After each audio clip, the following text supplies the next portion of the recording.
Welcome. My name is Sarah Collins. I am a worship associate for this year, and our opening words are by Jane E. Molden for our community gathered here. For our community gathered here, for the spirit that calls us together and drew us to this place, we give thanks this day.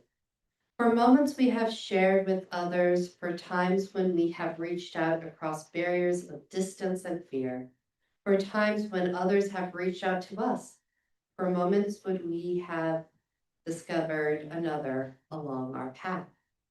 We give thanks to this day. For this community of celebration and growth, introspection and solitude, and for those moments that peace which passes all understanding, we give thanks this day. For our gathering together out of distant places, for our weaving together out of many separate selves, this honor of celebration and worship, we give thanks this day.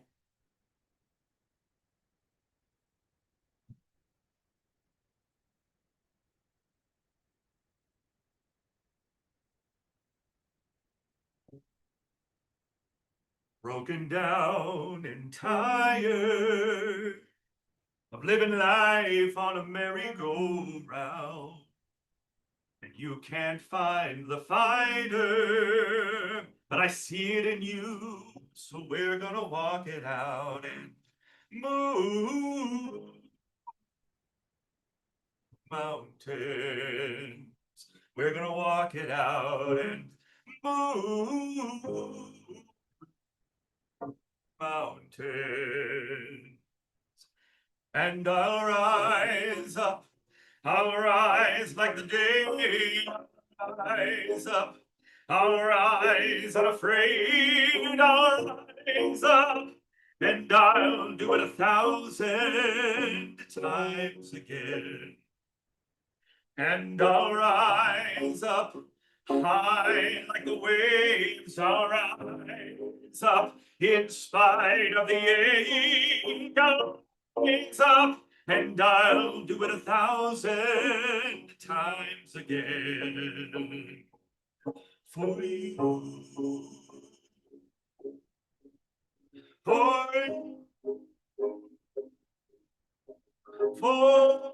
you.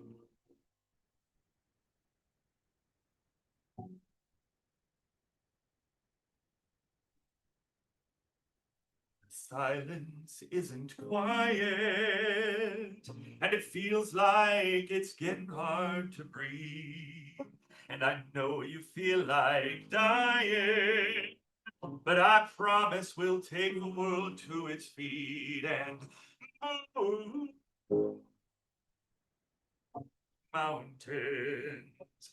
Bring it to its feet and move mountains.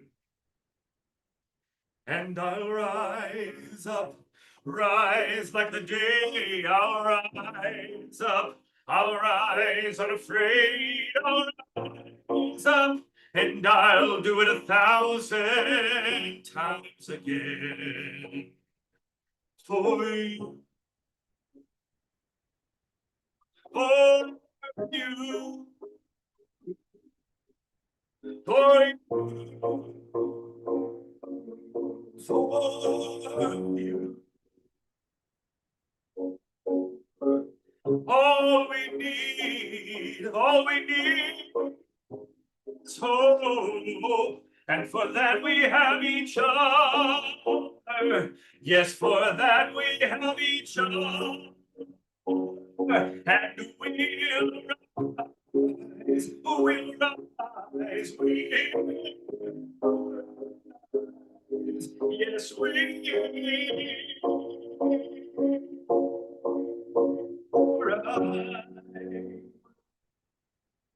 I'll rise up, rise like the day, I'll rise up. In spite of the ache, I'll rise up, and I'll do it 1,000 times again. And we'll rise up, we'll rise like the waves, we'll rise up in spite of the ache, raise up, and we'll do it 1,000 times again. For you, for you, for you, for you.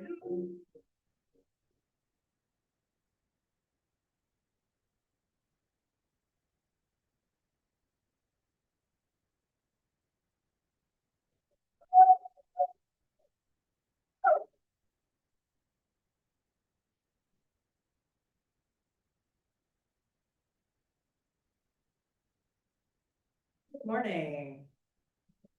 Welcome to Minnesota Valley Unitarian Universalist Fellowship.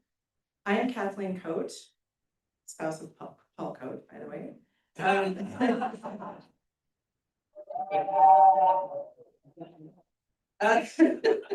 All for the meeting. I actually serve the congregation as a member on your board of trustees. You are welcome here. However old or young you are, wherever you were born and grew up, whoever your ancestors were, and in whatever religious tradition you were raised. You are welcome here, whatever your gender and whomever you love. You are welcome with whatever abilities and limitations you have. We invite you to bring your whole self. Whether this is your first time here or you've been with us for many years, your presence is a gift to us. We're glad you're here. We hope you will be glad you came and that you will welcome others. After the service, everyone is invited to share refreshments and conversation in the social hall downstairs, and we look forward to this chance to make new friends and renew old acquaintances.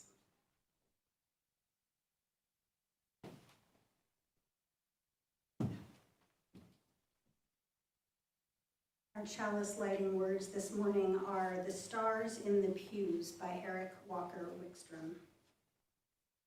Each of the stars in the heavens is unique and individual, yet together they form the night sky.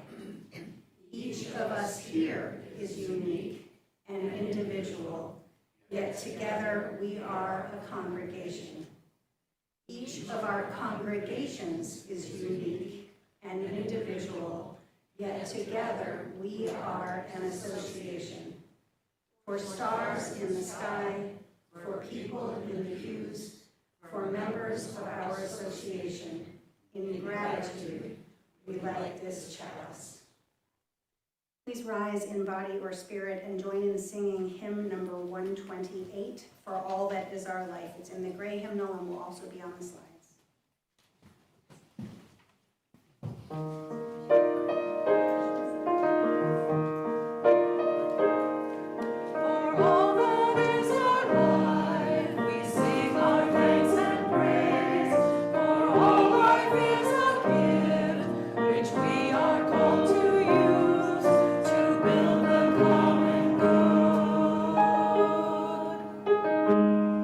And make our own days the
arrive here this morning as we do every Sunday morning with both joys and sorrows in our hearts.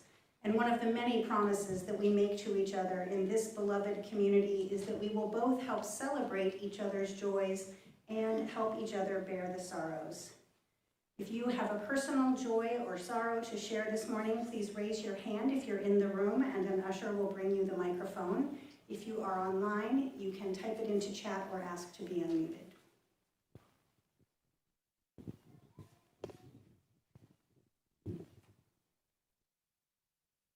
I'm Kathy. I'm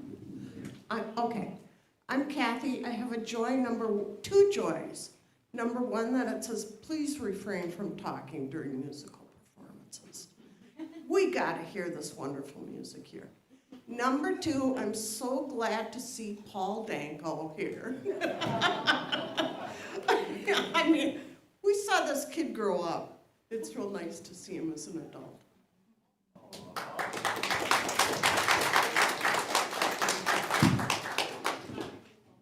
My joy is from granddaughter Maya, who said she had a fantastic time at the Halloween party last night. So thank you for everybody who took part in that.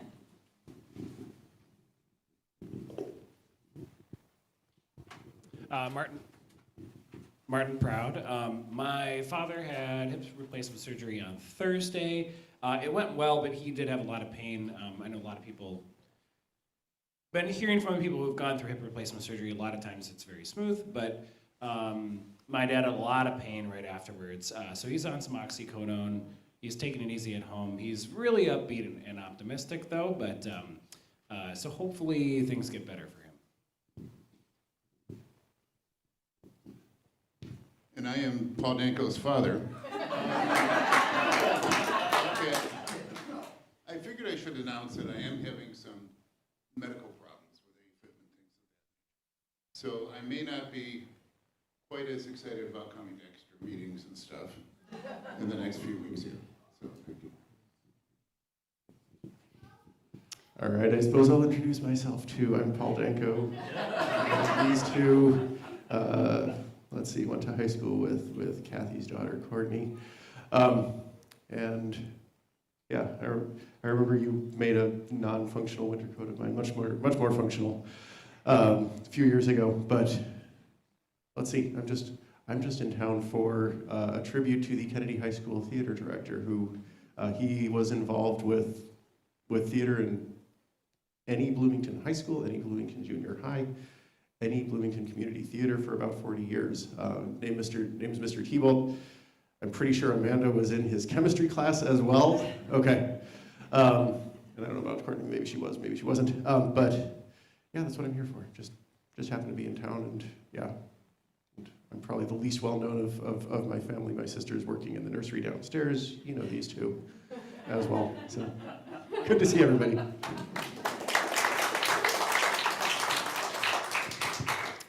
Good morning, everyone. I'm Nikki. Just a few joys this morning.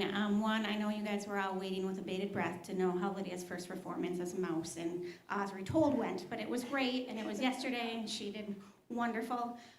The other joy with that is that last spring at the silent auction, I bid on Heather to babysit for 4 hours, and she babysat my boy so I could go to the play, so yay for the silent auction. And then finally, my friend Angie is visiting today with her son Len, who's down in the nursery, so please say hi.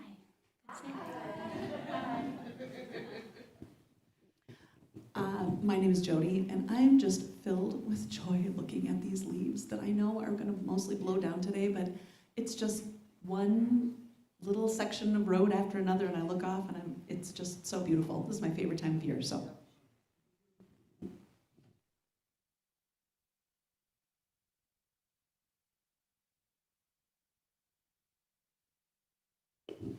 I've already been sharing this one with a few people this morning, but I'll do it in the group, which is both a joy and a sorrow. A joy to be reminded that I can still get excited for a good baseball game, even though I don't generally follow sports. But for anybody who's unaware, the World Series the final game was last night, and it was the Toronto Blue Jays against the LA Dodgers. And in the end, The Dodgers came out ahead, much to my and Chris's chagrin, but it was an incredible game. So the joy is the excitement and the, just the camaraderie of that, and the sorrow, of course, was that for the Canadians' sake at this moment in time, I was hoping they could symbolically pull out the win. But there's always next year, as David and I have already established.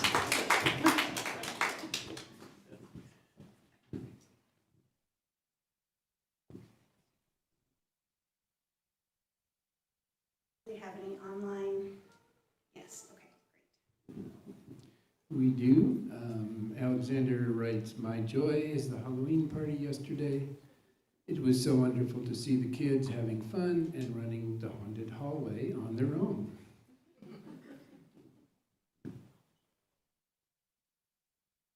We'll take just a moment to acknowledge that in addition to all the joys and sorrows named aloud, there are always those that we're either not ready yet to share or perhaps never are going to share publicly, but which we carry in the silent sanctuaries of our hearts.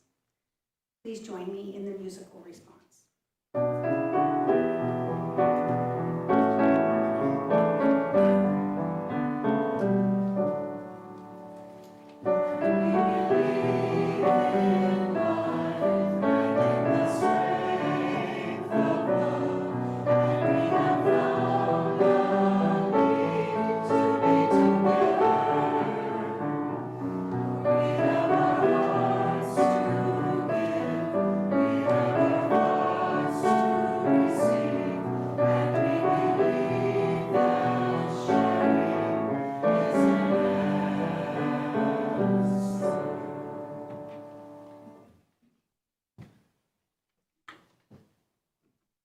Our centering space is by Connie Simon. We are still grateful. Spirit of life, we have been distressed by economic uncertainty, and many of us continue to struggle financially. We have been racked by political divisiveness that has torn apart families and friendships. We have been troubled by racial injustice and prejudice that continues to divide us at a time when we need one another more than ever. We are tired, and still we are grateful. Grateful for the earth that produces the food we eat, grateful for the hands that grow it, tend it, deliver it, and prepare it. Grateful for the warmth of the sun and shelter from the cold. Grateful for those who work to heal our sick. Grateful for our families and friends, even though we may find ourselves apart this Thanksgiving. Grateful for another and the opportunity to begin again in love to address our differences and mend our relationships. Grateful for the gift of life itself. We are grateful.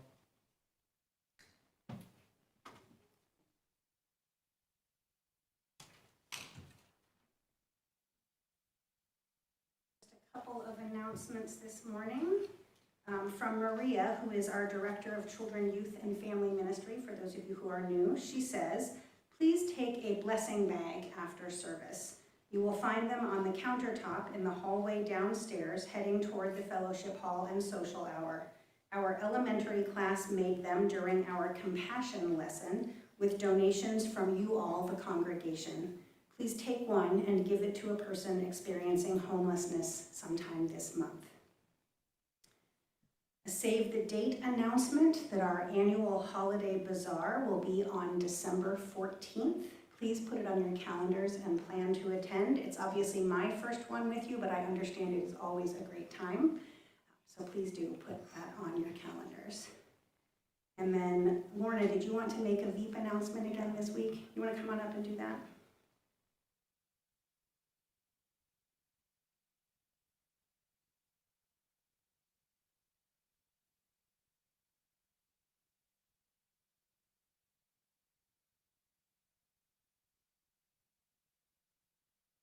Hi, I'm Lorna. I'm part of the group, the social services or something is the name of our group. I'm not sure what it is.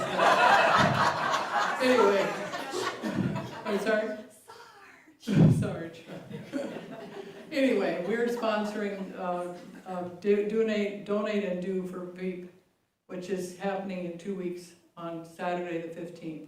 And according to Fran, who's told me twice, they're really, really, really down on supplies at BEEP. The donations are just about stopped, and people are being turned away. So we need to get together 2 weeks from yesterday, the 15th of November, if you can possibly make it to help us package up everything that we're gonna take over there, I really would appreciate it, because we're not gonna leave till it's all packaged.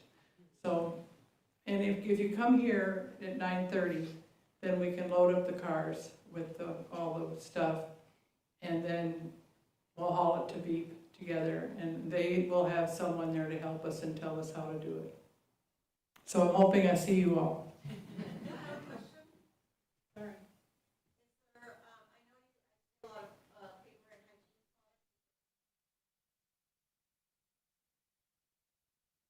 Well, there's, we definitely diapers and toilet paper are the two main things, but they also said women hygiene would be good, and I think that'd probably be about enough. Anything else would be something you can live without, but you can't live without diapers and toilet paper. So. And do I remember right that anybody age 10 and up can participate on the 15th? So families with 10 and up year olds are welcome to bring them to volunteer as well. Generosity is one of the spiritual qualities that we aspire to as Unitarian Universalists, and it is one of the tangible practices that we nurture in this community. With our offering in every Sunday service, we give of our financial resources to support the work of this fellowship. We know, of course, that giving financially is only one of the ways that we support that work. We also do it with our time and with our talents, musical and otherwise. All three of those are necessary for the vital work that we do for each other and for the wider community. We also donate half of our collection every Sunday to support one of our community partners, organizations who are in alignment with our values, and we choose a recipient for a whole month at a time. For November, our sharing partner is Beacon Interfaith Housing Collaborative, and this morning we have a special guest with us, Julie Huck, who is the Institutional Giving Officer from Beacon, and she's going to tell us a little bit about their work.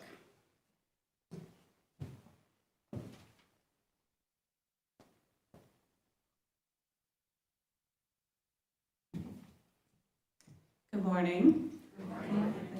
Thank you, Rev.Diana, and for having me and for dedicating your November Sharing Partner offering.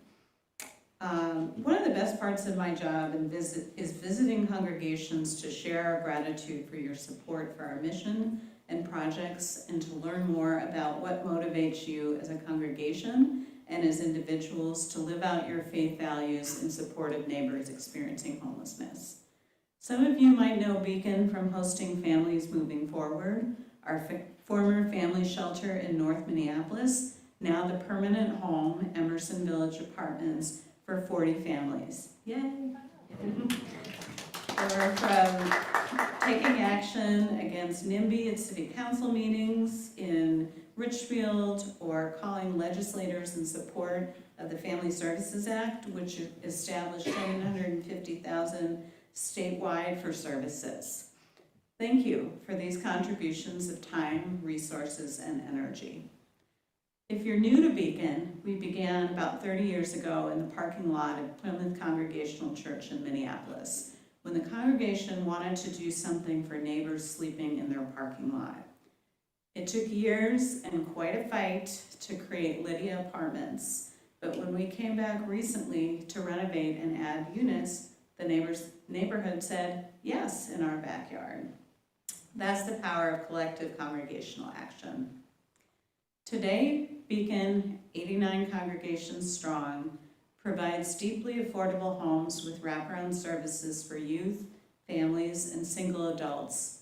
24 buildings and over 1,500 people served last year.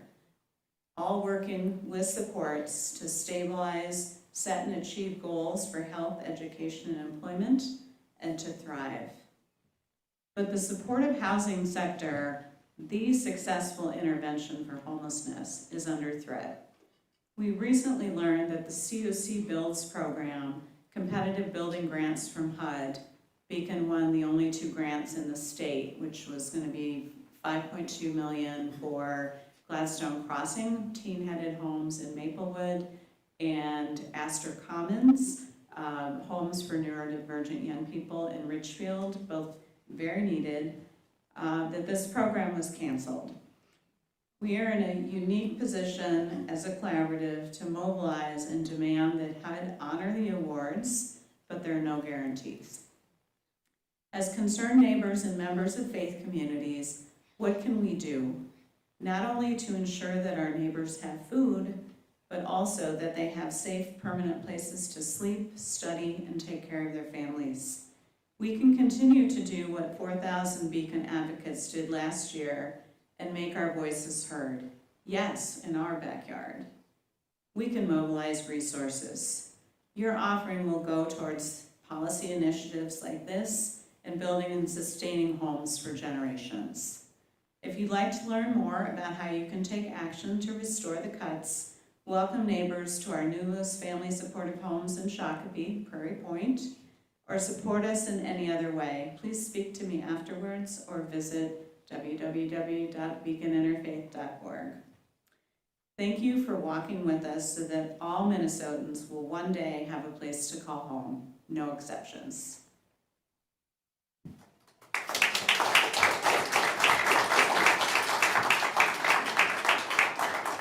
Thank you, Julie, for coming to be with us today. For both the regular and for the offering, half of which will go to Beacon, you can give in person as baskets are brought around or online using either the QR code, which will be on the screen and is on the back of the order of service, or you can use the donate online link on our website. And I invite you to give as generously as you are able.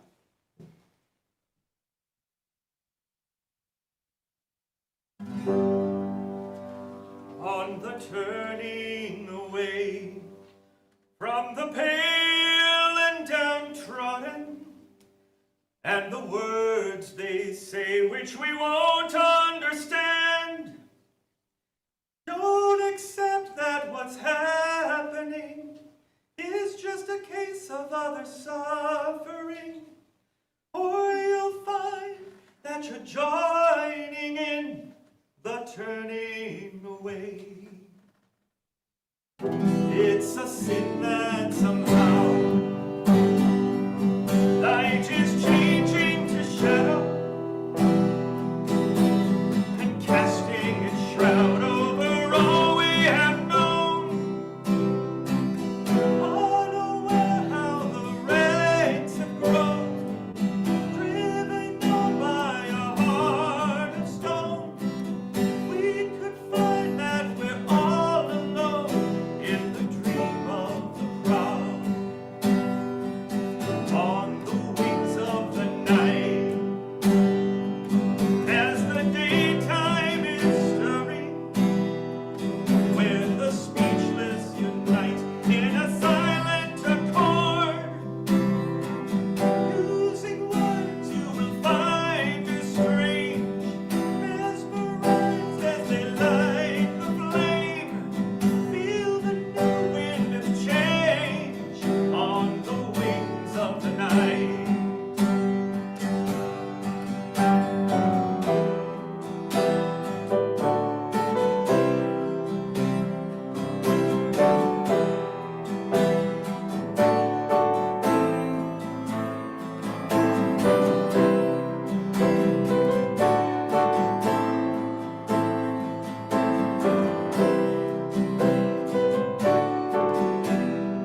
this is the perfect place for me when I hear Pink Floyd.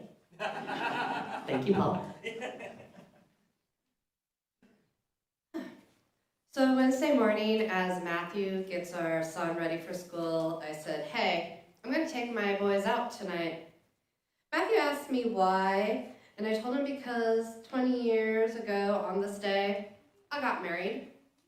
Matthew looked at me funny, and I say, hey, I'm happy. 20 years ago, I was 25, Matthew was 17.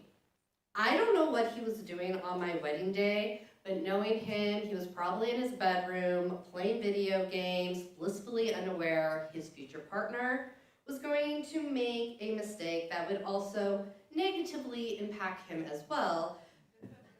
Because even the strongest of people can end up with a partner who will continuously punish them after they leave.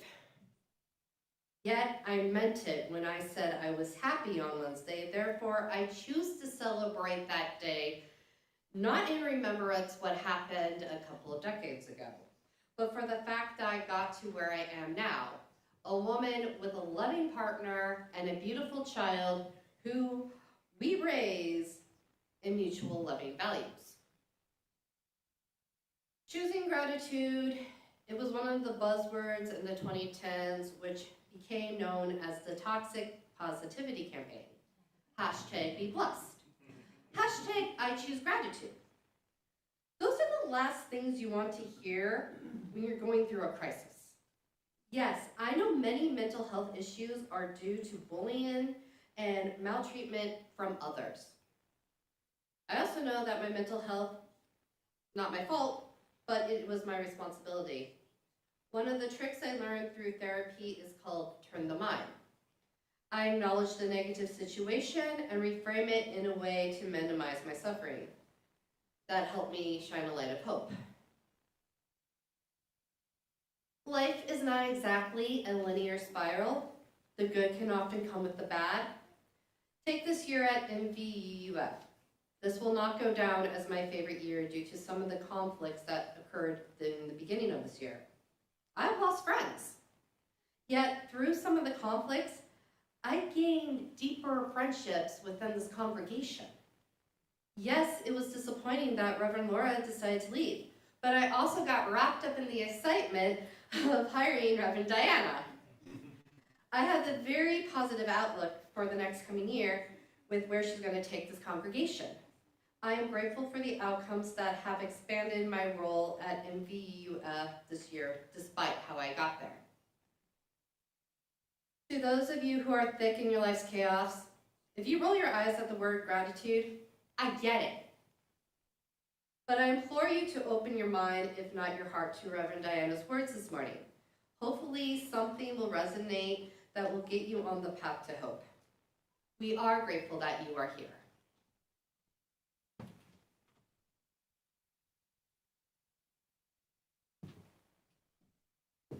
Thank you, Sarah. In her book, Help, Thanks, Wow, The Three Essential Prayers, author Anne Lamott describes her belief that there are, in fact, just three basic prayers across humanity: help, thanks, and wow. And I tend to agree. Even a non-theist like me may find myself expressing need, gratitude, and awe to something larger than myself. Today, as we begin exploring our November Soul Matters theme of nurturing gratitude, it feels appropriate to consider how thanks can be a prayer, or if that word doesn't work for you theologically, then at least a spiritual practice. At various times in my life, I have had a daily gratitude practice. One was a gratitude journal in which I write at least 5 things from the day that I'm thankful for. I first learned that practice from the book Simple Abundance by Sarah Von Branach, and I remain grateful to her for that introduction, which it would not be an exaggeration to say changed my life. That practice is one that I sort of ebb and flow with. I return to it periodically, but I don't do it every day, every year, always. Not every spiritual practice needs to be consistently followed for a lifetime. Some have seasons in our lives. But I do know that in general, I am healthier and happier when I do it. So I've started it again recently after several years of not journaling in that way. Another gratitude practice that I engaged in daily for many years was my son's idea. When he was little, I don't remember his age, but about this size, he earned a handmade pottery chalice from a potter in our home congregation by learning the kids' version of what was then the 7 UU principles before they were updated to our shared values. He knew that the children who learned those values would get to pick their very own chalice from all the handmade chalices, which of course were each unique. So he made a point of memorizing them as fast as possible so he could be the first one. And the director of religious education knew him well enough to spread out every single chalice out of its wrappings so he could see them all and make the correct choice. It was very clear that that chalice was special to him, and he decided that it needed to have a special purpose as well. I already had, this is pre-ministry, so I did not yet have the collection of chalices that I now have, but I did have one, a wooden chalice about this big, that I had purchased at my first General Assembly. Aiden announced after winning his chalice that each evening before we ate supper, we should each light our chalices and name what he called then our thankful fors, whatever we were grateful for from that day. We did that as a family for many years, and he added a rule, which I also applied to the gratitude journal, which is that I didn't get to say my health, his health, the roof over our heads. We couldn't do the basics every day, right? When our heat went out and then was repaired, we could be grateful that the heat came back on, but we couldn't just take the easy path. We had to find somewhat unique things from each day, although I will confess that when I was doing my gratitude journal prior to him doing this chalice, when he was 3 years old, he did not have the terrible twos. He had the three-nager. Some of the parents in the room might recognize what that is. I recently found my old gratitude journals from that year, and many days it says, Aiden wasn't too defiant today. You're grateful for what you can be grateful for, right? Each November, I add an additional gratitude practice to my routine, and it's an intentionally public one on social media called 30 Days of Gratitude. It is one of those hashtags. I list one thing there for each day for which I'm grateful. And because I do post them semi-publicly on Facebook, I have stopped in the current era making public posts most of the time because that's not as safe as it used to be. So they're limited to my family and friends on Facebook, which is still a list of hundreds of people, so certainly not private. So they're less personal than the things that show up in my private gratitude journal, which is literally for my eyes only. But what the two practices have in common is that they bring my attention to what is good in my life, no matter how stressful or maybe even just uneventful the day has been. There are certainly days where I sit in front of my journal and it takes me a while to come up with 5. First, I have to remember what happened that day, which is more of a challenge some days than others. And then I have to find the things to be grateful for. The most dramatic example, and one of the reasons I say that the gratitude journal practice changed my life, happened on a day over 20 years ago now. It was after I had established that gratitude journal practice solidly enough that it was second nature. And on this particular day, both my then husband's car and my own car died, completely dead, not repairable, within hours of each other. It was so unusual that our insurance company sent an investigator to make sure we hadn't been sabotaged, and I wasn't sure whether to be glad or not glad that we had not been sabotaged. We had just been extremely unlucky. Here's what I wrote in my journal that night. Today, I saw real results from the daily gratitude journal. After my car broke down less than 4 hours after Chuck's did, I groaned to him as we waited for the tow truck to arrive that it would be hard to come up with 5 things to be grateful for today. Much to my own surprise, I then immediately listed the following. 1, the Bronco didn't break down until after Chuck put in his job application in Maple Valley, hours away from where we lived. 2, he broke down close enough to home for me to go get him instead of him having to stay in a motel overnight. 3, I broke down only after picking him up and on the edge of Spokane where we lived at the time, rather than in the middle of nowhere, which was a distinct possibility. 4, that no one was hurt during either incident. And 5, that Mandy, my sister-in-law, was willing to wake up her girls, come get us, and let us keep their Suburban overnight so that I could get to work in the morning. That's 5 right there, just from the bad part of my day, I wrote. I was surprised how easily I was able to shift my focus to what went right instead of what went wrong. Now, of course, that didn't stop me from being frustrated by what happened with our cars or worried about the financial implications of 2 dead cars at the same time. I was a stay-at-home mom and he was a firefighter. We did not have the money for 2 brand new cars. But it did help me to, in that moment, still be able to identify, if nothing else, that there were things that could have happened that would have been worse. Now, most days, the challenge to find something to be grateful for is not nearly as dramatic as it was that day. It's more, like I said, that I have to sometimes go on a sort of mental detective hunt through what at first seems like an uneventful or maybe even a boring day to find 5 things to be grateful for. And yet, for many of the years since that day with the cars, I have not gone to sleep without finding those 5 things. And again, without resorting to those generalizations about our health and those kinds of things, which are real and worthy of gratitude, but feel sort of like cheating if I resort to them too often. Sometimes the list itself might seem pretty boring, but it reminds me to be grateful for even little things. It's okay to be grateful for a day that was uneventful.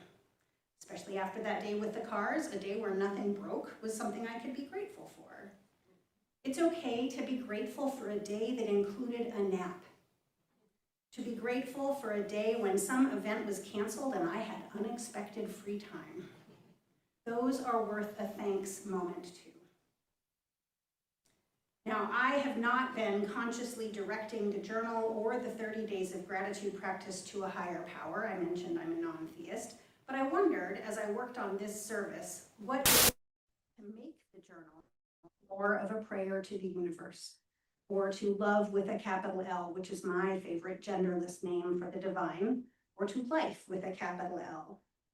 What if, instead of just listing 5 things, I began each line not with just a number, but with the words thank you for?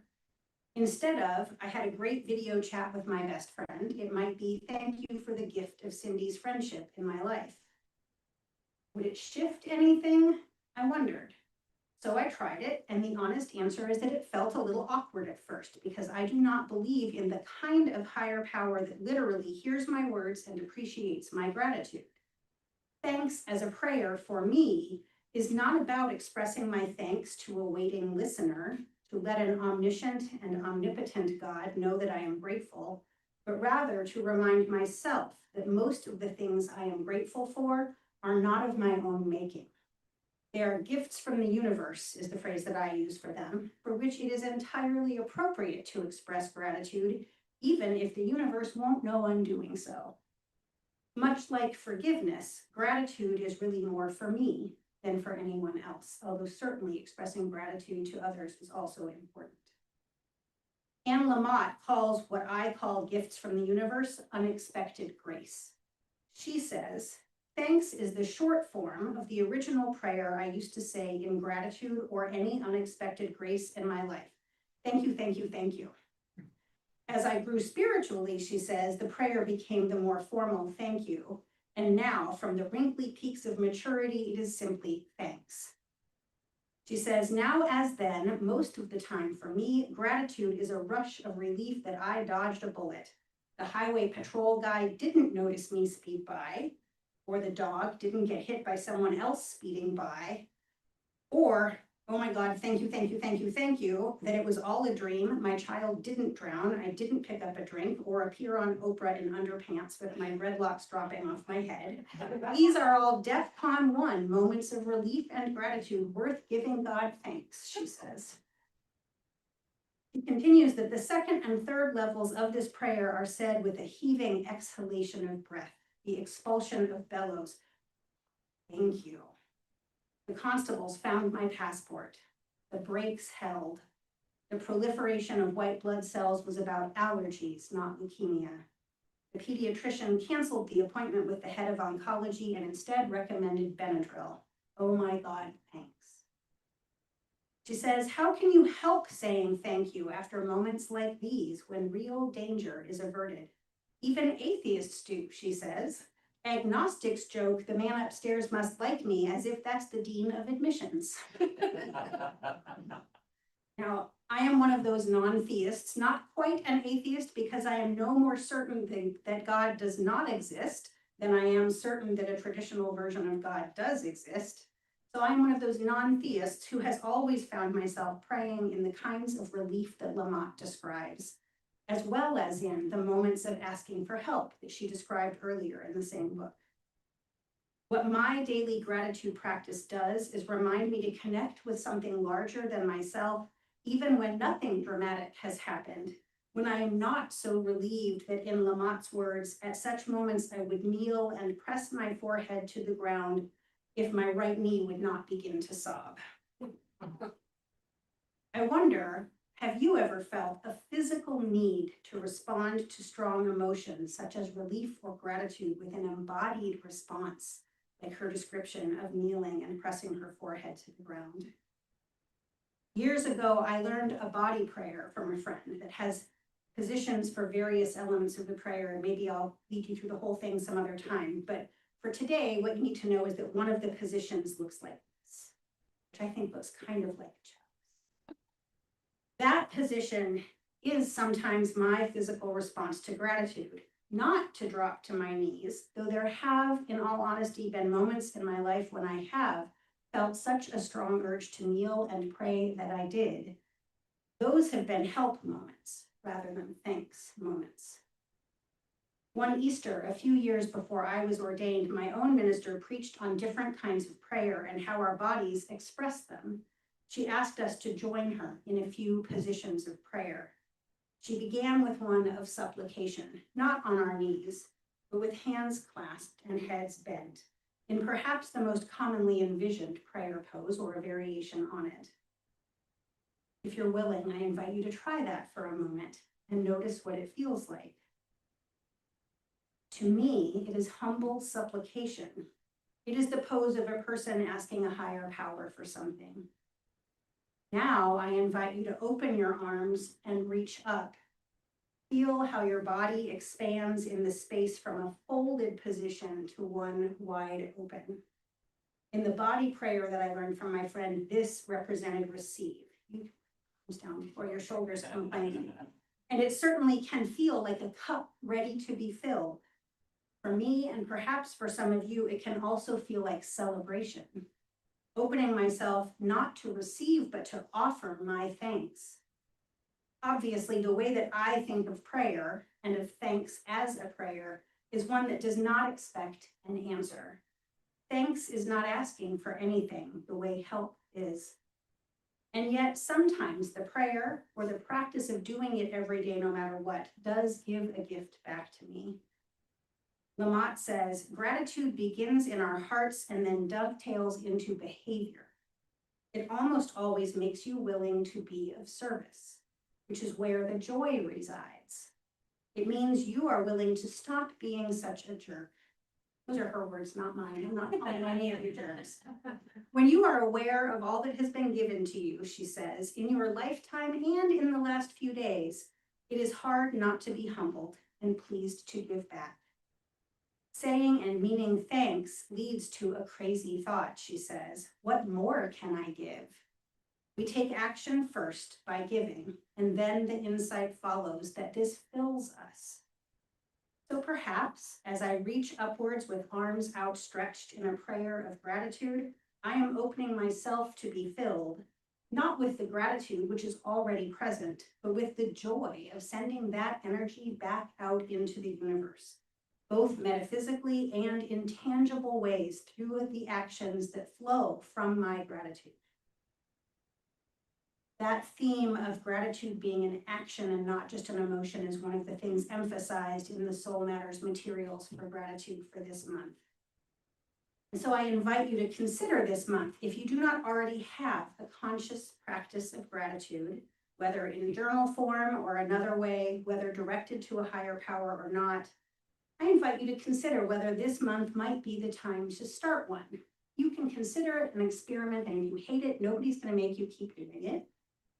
But I wonder how it might change you or your days or the lives of those around you. I know it has done those things for me. We can actually begin together in this moment by singing together. I invite you to rise in body or spirit and join in hymn 10:10, We Give Thanks.